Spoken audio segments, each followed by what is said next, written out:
June 30 ಹಾಗೂ July 1ರಂದು ಹೊನ್ನಾಳಿಯ ಹಿರೇಕಲ್ಮಠದಲ್ಲಿ Wadiyar Chandrashekhara Shivacharya ಸ್ವಾಮೀಜಿಗಳ 91ನೇ ವರ್ಷದ ಜಯಂತ್ಯುತ್ಸವ, ಶರಣ ಸಂಸ್ಕೃತಿ ಮಹೋತ್ಸವ ಹಾಗೂ ಪ್ರತಿಷ್ಠಿತ ಶಿವಕುಮಾರ ರತ್ನ ರಾಷ್ಟ್ರೀಯ ಪ್ರಶಸ್ತಿ ಪ್ರದಾನ ಸಮಾರಂಭವನ್ನು ಹಮ್ಮಿಕೊಳ್ಳಲಾಗಿದೆ ಎಂದು ಮಾಜಿ ಸಚಿವ ಎಂಪಿ ರೇಣುಕಾಚಾರ್ಯ ಹಾಗೂ ಶಾಸಕ ಡಿಜಿ ಶಾಂತನಗೌಡ ತಿಳಿಸಿದರು.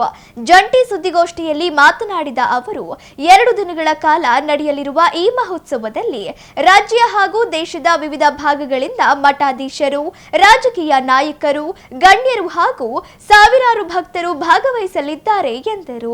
ಜೂನ್ 30ರಂದು ಒಡೆಯರ್ ಚಂದ್ರಶೇಖರ ಶಿವಾಚಾರ್ಯ ಸ್ವಾಮೀಜಿಗಳ ಕರ್ತೃಗದ್ದುಗೆಗೆ ಮಹಾರುದ್ರಾಭಿಷೇಕ, ಬಿಲ್ವಾರ್ಚನೆ ಹಾಗೂ ಮಹಾಮಂಗಳಾರತಿ ಸೇರಿದಂತೆ ವಿವಿಧ ಧಾರ್ಮಿಕ ಕಾರ್ಯಕ್ರಮಗಳು ನಡೆಯಲಿವೆ.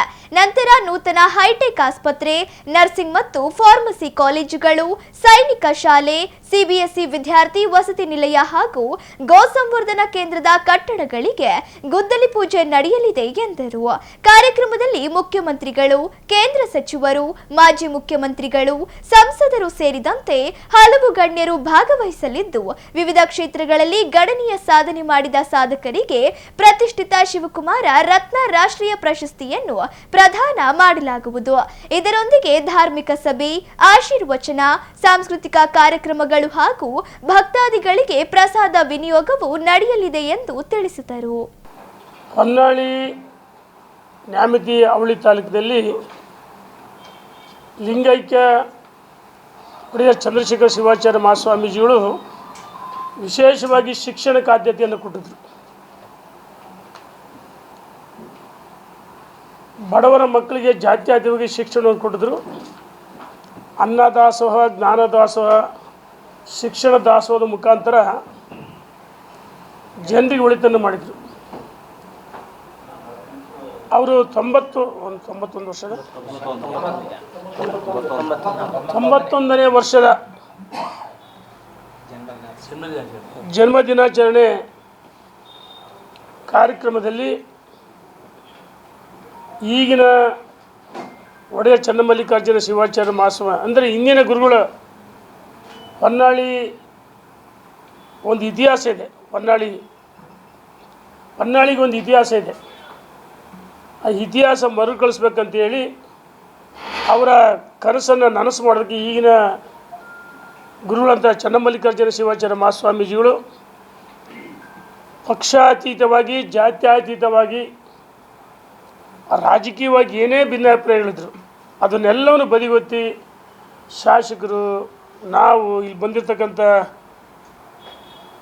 ಚುನಾಯಿತ ಪ್ರತಿನಿಧಿಗಳು, ಮುಖಂಡರುಗಳು, ಯಾವುದೇ ಪಕ್ಷ ಇದ್ದರು ಅದೆಲ್ಲವನ್ನು ಮರೆತು ಶ್ರೀಮಠದ ಕಾರ್ಯಕ್ರಮಕ್ಕೆ ಮಾನ್ಯ ಮುಖ್ಯಮಂತ್ರಿಗಳು, ಈಗಾಗಲೇ ಹೇಳಿದ್ರು, ಕೇಂದ್ರದ ಸಚಿವರುಗಳು, ಎಲ್ಲ ಲೋಕಸಭಾ ದಾವಣಗೆರೆ, ಶಿವಮೊಗ್ಗ ಲೋಕಸಭಾ ಸದಸ್ಯಗಳು ಮತ್ತು ಶಾಸಕರುಗಳು ಎಲ್ಲನೂ ಬರಮಾಡಿಕೊಳ್ಬೇಕಂತ ಗುರುಗಳ ಅಪೇಕ್ಷೆ ಇದೆ. ನಾವು ಶಾಸಕರು ಈಗಾಗಲೇ ಮಾನ್ಯ ಮುಖ್ಯಮಂತ್ರಿಗಳ, ಕೇಂದ್ರ ಸಚಿವರು ಭೇಟಿ ಮಾಡಿ ಬಂದೀವಿ. ಅವರು ಸಹ ಬರುವುದಕ್ಕೆ ಪ್ರಯತ್ನ ಮಾಡ್ತೀವಿ ಅಂತ ಹೇಳಿದ್ದಾರೆ. ಹೊನ್ನಾಳಿ ಕ್ಷೇತ್ರಕ್ಕೆ ನ್ಯಾಮತಿ 2 ತಾಲೂಕು ಭಕ್ತರು ಅಷ್ಟೇ ಇಲ್ಲ, ಶ್ರೀಮಠಕ್ಕೆ ಎಲ್ಲ ಕಡೆ ನಾಡಿನ ಬೇರೆ ಬೇರೆ ಜಿಲ್ಲೆಗಳು, ಬೇರೆ ಬೇರೆ ತಾಲೂಕುಗಳಲ್ಲಿ ಭಕ್ತರಿದ್ದಾರೆ. ಜಾತ್ಯತೀತವಾಗಿ ಮತ್ತು ಪಕ್ಷಾತೀತವಾಗಿ ಈ ಕಾರ್ಯಕ್ರಮದ ಸದ್ಭಕ್ತರು ಆಗಮಿಸಬೇಕಾಗಿ 1ನೇ ತಾರೀಕು ಬುಧವಾರ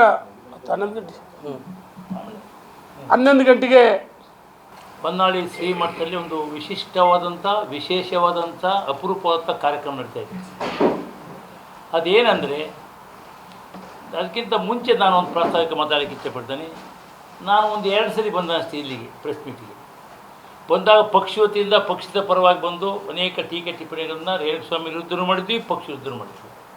ಅವರು ಸಹ ನನಗಿಂತ ಹೆಚ್ಚು ಪ್ರೆಸ್ ಮೀಟ್ಗಳನ್ನು ದಾವಣಗೆರೆಯಲ್ಲಿ ಮಾಡಿದ್ದಾರೆ, ನಮ್ಮ ವಿರುದ್ಧನೂ ಮಾಡಿದ್ದಾರೆ, ಅವ್ರ ಪಕ್ಷ ಪರವಾಗೂ ಮಾಡಿದ್ದಾರೆ. ಅದು ಪಕ್ಷ ರಾಜಕೀಯ.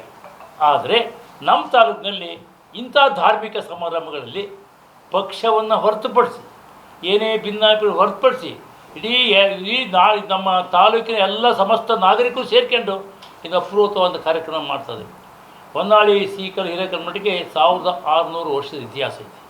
ಅದೇನು ಅದೆಲ್ಲ ಇಲ್ಲಿ ಪ್ರೆಸ್ ಮೀಟಲ್ಲಿ ಹೇಳ್ತಕ್ಕಂಥ ಅಲ್ಲ. ಅಂಥ ಇತಿಹಾಸದಲ್ಲಿ ಇತ್ತೀಚೆಗೆ ಭಾರಿ ಪ್ರಸಿದ್ಧಿಯಾಗಿ ಮಠವನ್ನು ಈ ರಾಷ್ಟ್ರಕ್ಕೆ ರಾಜ್ಯಕ್ಕೆ ತೋರಿಸ್ಕೊಟ್ಟಂಥವ್ರು ಲಿಂಗೈಕ್ಯ ಚಂದ್ರಶೇಖರ ಶಿವಾಚಾರ್ಯ ಮಹಾಸ್ವಾಮಿ. ಅವ್ರ ಕಾಲದಲ್ಲೇ ಈಗಿರ್ತಕ್ಕಂಥ ಚನ್ನಮಲ್ಲಿಕಾರ್ಜುನ ಅವರು ಅದೇ ನಮ್ಮ ಹೊನ್ನಾಳಿ ಮಠದಲ್ಲಿ ಓದಿ ಇವತ್ತು ಪಟ್ಟಾಧ್ಯಕ್ಷರಾಗಿದ್ದಾರೆ. ಈ ಒಂದು ಸಮಾರಂಭದಲ್ಲಿ ಇವತ್ತು ಹಿರಿಯ ಜಗದ್ಗುರು ಅಂತ ಲಿಂಗೈಕ್ಯ ಚಂದ್ರಶೇಖರ ಶಿವಾಚಾರ್ಯ ಮಹಾಸ್ವಾಮಿಗಳವರ 91ನೇ ಜನ್ಮ ದಿವಸವನ್ನು ಈಗಿರ್ತಕ್ಕಂಥ ಪಟ್ಟಾಧ್ಯಕ್ಷ ಚನ್ನಮಲ್ಲಿಕಾರ್ಜುನ ವಿಶಿಷ್ಟ ರೀತಿಯಲ್ಲಿ ಏನಾದರೂ ಗುರು ಕಾಣಿಕೆ ರೀತಿಯಲ್ಲಿ ಮಾಡಬೇಕು ಅಂತೇಳಿ ದೊಡ್ಡ ಕಾರ್ಯಕ್ರಮ, ನಮ್ಮ ನಿರೀಕ್ಷೆಯನ್ನು ಮೀರಿ ಕಾರ್ಯಕ್ರಮ ಹಮ್ಮಿಕೊಂಡಿದ್ದಾರೆ. ಅದು ವಿಶೇಷವಾಗಿ ತಾವು ಪತ್ರಿಕೆಯಲ್ಲಿ ನೋಡಿರ್ಬೋದು.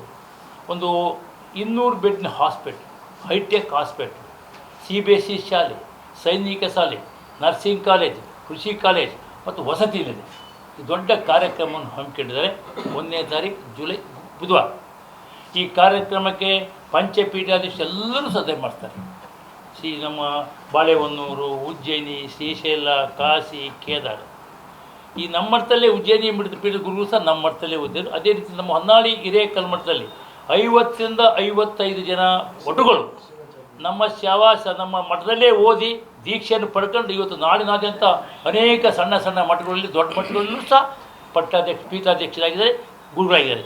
ಅವರಿಗೊಂದು ಸನ್ಮಾನ ಕಾರ್ಯಕ್ರಮ ಮತ್ತು ಈ ಉದ್ಘಾಟನೆ ಕಾರ್ಯಕ್ರಮಕ್ಕೆ ಎಲ್ಲರೂ ನಾಡಿನ ಪೂಜ್ಯರು ಬರ್ತಾ ಭಕ್ತರು, ಇಡೀ ನಾಡಿನಂತ ಎಲ್ಲ ಭಕ್ತರು ಹೆಚ್ಚಿನ ಸಂಖ್ಯೆಯಲ್ಲಿ ಬಂದು ಈ ಕಾರ್ಯಕ್ರಮವನ್ನು ಯಶಸ್ವಿಗೊಳಿಸಬೇಕಂದ್ರೆ ಕ್ಷೇತ್ರ ಜನತೆ ಬರೋದು ನಾನು ತಮ್ಮಲ್ಲಿ ಕೈ ಮುಗಿದು ವಿನಂತಿ ಮಾಡ್ಕೊಂಡೆ ಎಲ್ಲ ನಾಡಿನ ಬಂಧುಗಳಿಗೆ, ನಾಡಿನ ಜನತೆಗೆ ನಮಸ್ಕಾರ.